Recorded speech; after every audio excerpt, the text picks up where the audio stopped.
A new toxic carcinogenic chemical is discovered on the Madison-Kipp site, putting the company and the DNR at odds once again.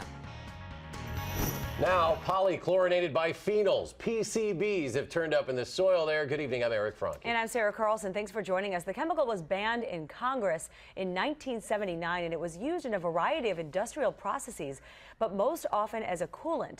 New tonight at 10, the Night Team's David Douglas explains how it was found and what's expected now.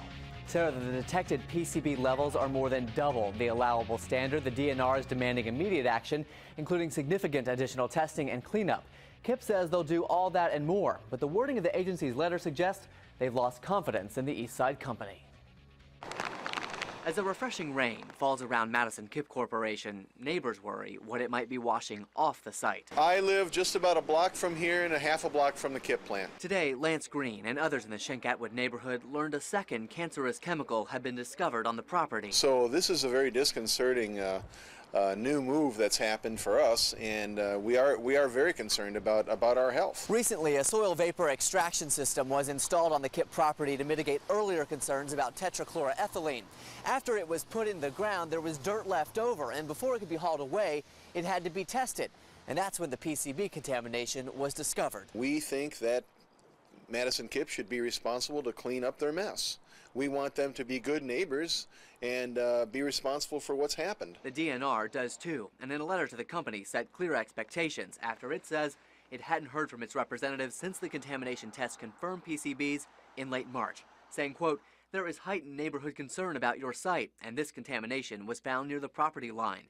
We hope your lack of response is not an indication of a lack of urgency." They should have just gotten right on top of it way back in 1994.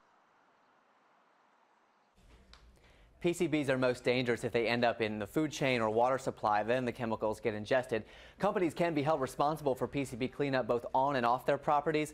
The next phase of testing must be complete by May 1st. A rep for Kipp would not say much, other than they were surprised by the DNR's letter saying they had been communicating. So, David, coincidentally, too, there's news on the neighbor's lawsuit today as well, right? Yes, the lawsuit today was granted class action status in federal court. What started as a lawsuit with 11 plaintiffs now includes 80 living in 34 homes off Marquette Street and in that surrounding neighborhood. All right, thank you so much, David Douglas reporting.